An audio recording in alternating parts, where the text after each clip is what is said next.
Hello everyone and welcome to Stan the Wine Man TV. I am your host, Stan Rattan, and this is the Blue Collar Wine Show where I help you spend your wine dollars wisely. Just a little thing, this is a wrap up of Watching Wine Month. We're going to do some white wines here. You know, spring has sprung, not really, kind of. It's cold out today. I'm wearing the sweatshirt because it's kind of chilly out there. There's a really cold wind. Anyway, I thought it was interesting. I read an article about how Gen Zs are not drinking any wine, and you know that means billions of dollars and loss of sales for the booze companies and wine and all that. You have to remember that a lot of Gen Zs are not of drinking age yet. So don't let that stat fool you. Although, you know, drinking has been proven to be down a little bit. I think it'll come back. Everything cycles. And I promote wine because I think wine's really, in moderation, wine is healthy for you. There's some good things about wine. And I think one of the reasons we see a decline a little bit in wine is because there's too many people out there promoting expensive wines.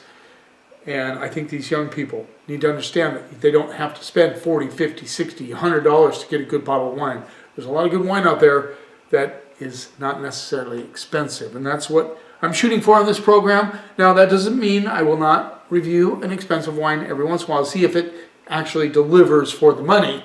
But I try to focus on wines usually under $30. Sometimes I go a little bit higher. We have 3 Washington whites, and I just can't emphasize enough how many different varietals do so well in Washington State.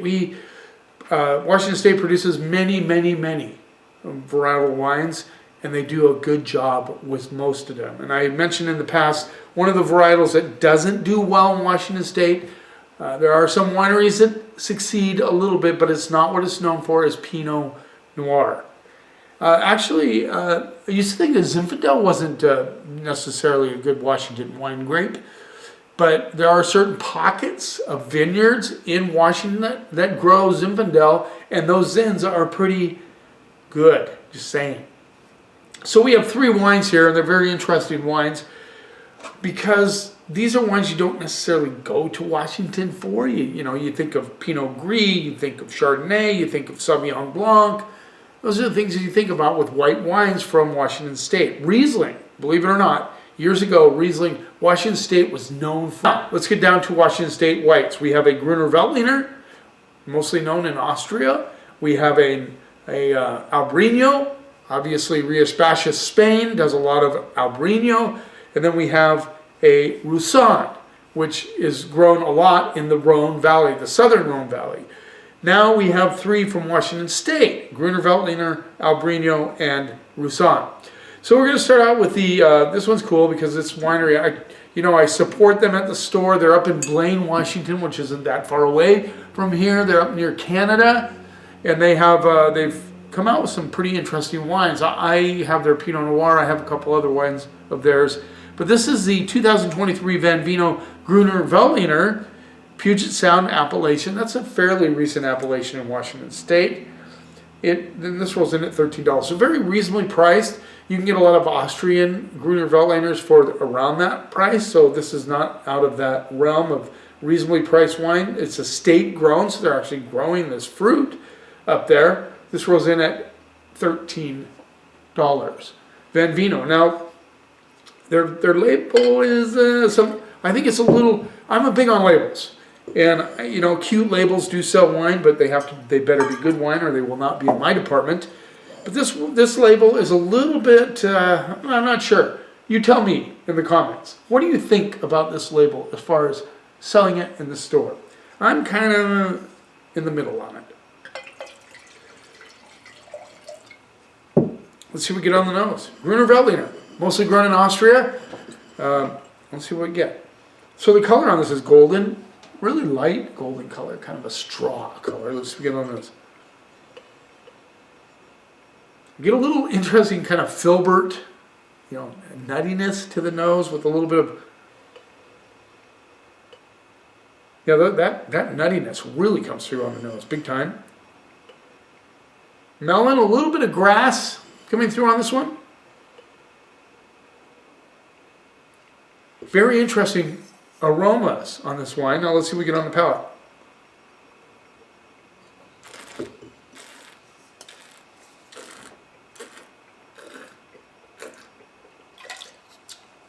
See, that's why I brought it in the store. It's very Gruner Veltliner-like. It tastes like an Austrian Gruner. A little bit of grassiness. The filbert kind of nuttiness comes through underneath. Very good acidity, nicely balanced, nice and fresh, clean, vibrant. A little melon coming through. I'm also getting some citrus, slight citrus notes. Maybe heading toward passion fruit. Yeah, I'm going to say passion fruit.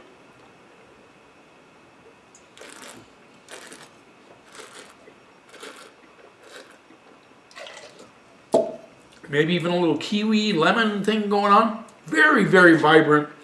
Good complexity. You know, for $13, I think it's worthy of looking this one up. Great for oysters, mussels, clams. I love mussels. I love clams. Not a huge oyster fan. I like them baked on the half shell, you know, with a little Parmesan. That's my thing. But nice flow across the palate. Very fresh, very clean, very delicious. Lots of things going on with this one. The price is extremely reasonable at $13. The finish just keeps going and going on this. I like this wine. See, Gruner Veltliner, we're a very small, family-owned winery up in Blaine, Washington, which is north of Bellingham. You know, and they're doing a good job. Let's work on that label a little bit, guys. But other than that, I'm going to go B+. B+, hedging to A-. Good, Gruner Veltliner. Now, this is part of Pummum's winery. Pummum is based out of Woodinville. This is the Idyllico Albarino 2024. It is Yakima Valley. I love that area, as you guys know. I love Yakima Valley AVA. This was in at $18. Winemaker is Javier Alfonso. He's a super nice guy. Used to be a rocket scientist, basically, engineer, aeronautical engineer, I believe, is what he started out as, and he got passionate about wine, so that's what he does now. Pummum, Idyllico. He was raised in the Ribera del Duero in Spain, where, you know, obviously he knows how to, his father was involved in farming. He got out of there, but his roots are in an area where they do Albarino quite a bit. So he knows what he's talking about. So this is darker than the Gruner, which you'd expect. Where'd that come from? Let's see what we get on the nose. I'm getting some nice, like stone fruit notes on the nose. Slight kind of ripe tangerine. Even getting a hint of coconut on the nose. Pretty interesting, pretty interesting. Let's see what we get on the palate.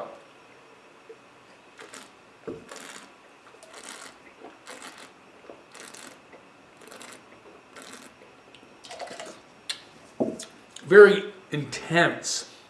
Stone fruit, tangerine, melon. I love his wines. I love his Albarino. Does a nice job. This is like, I don't know how to describe it. It's very full in the mouth. I mean, it has some weight, but it's not fruit forward. It just has this nice like impact on the palate.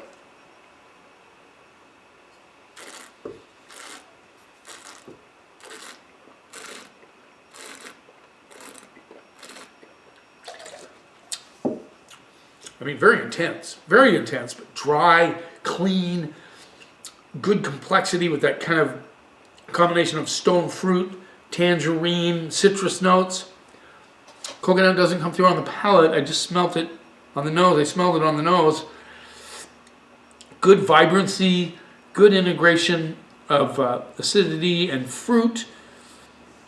Yeah. I mean, this matches up with a lot of the Albarinos I've had from the Rías Baixas region of Spain. It holds its own against them, just saying.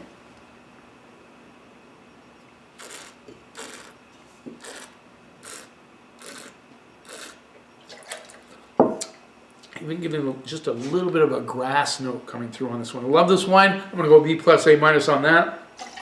Yes, a lot of wineries are doing Albarino, and they're all over the place in Washington State. I mean, they go from this kind of intense Spanish-like Albarino to more fruit-forward Albarinos. They're just all over there.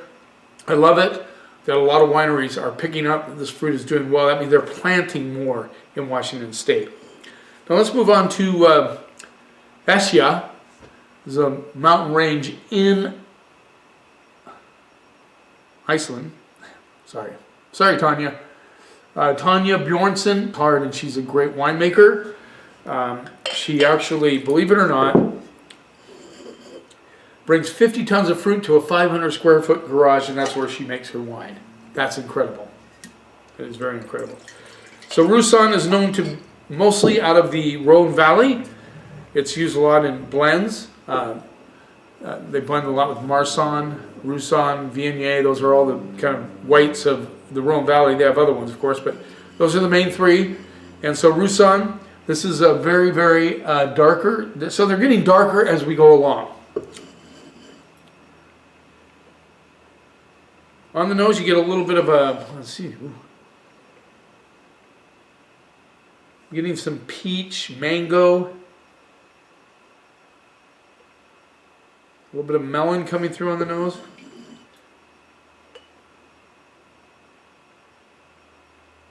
Yeah, there's even again, not as nutty as the Gruner from Van Vino, but there's a little bit of that kind of interesting kind of nuttiness on the nose as well.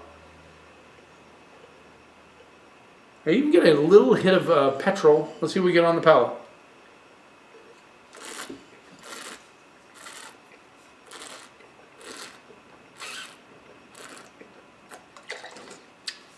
Boy, you get it on the nose, you're like trying to extract some of these aromas, and all of a sudden, bam, it hits you in the pow! In the palate, pow! Get that mango. There's a little bit of banana, a little bit of melon coming through. Mango, papaya, all that coming through on the palate. Pretty big on the palate. It's fruit forward. This would be an excellent match with Asian food, because it has just enough of that kind of sweet fruit on it to really match up against something that's a little bit spicy. So here you got a wine that really goes well with dishes like that, kind of a little spice to them. I would have this with chicken, roasted chicken. I would have it, there's a lot of things you could have this with. It'd be excellent with crab, just saying. And these two are more of a shellfish style wine, which we have a ton of that up in the Pacific Northwest.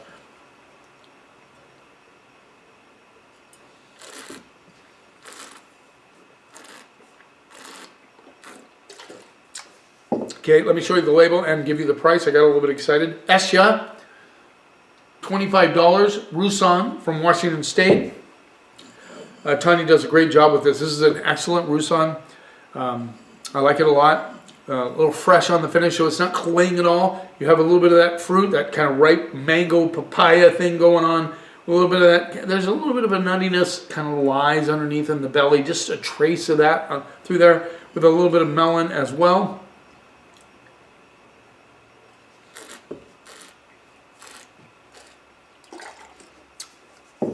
I'm going to go B plus, A minus. I'm going to go A minus on that one. I just think for $25, you get a really solid wine. I think a lot of people would like this. It would, like I said, the diversity of food you could have with this was amazing. All of these, very good wines.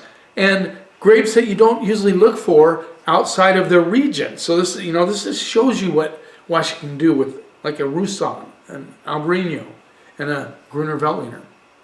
There you have it. There's some other guys doing Gruner in Washington State as well. And so far, all the ones I've tried are pretty good. So I hope you enjoyed this episode. This is wrapping up 2026 Washington Wine Month. I went down to the Taste of Washington recently and met with a bunch of winemakers down there. Huge event down at Lumen Field. Lots of wineries there, lots of restaurant booths there. It was really cool. And I got to meet a lot of wineries that do not have distributors. So I'd like to hook up with them and see what we can do to bring their wines into the store. Thanks for taking a little time of your day. Please subscribe to my channel if you want to see what's coming up next. We're going into April. Who knows what we have coming in April, but there will be some good stuff. You keep watching, and I'll keep helping you spend your wine dollars wisely.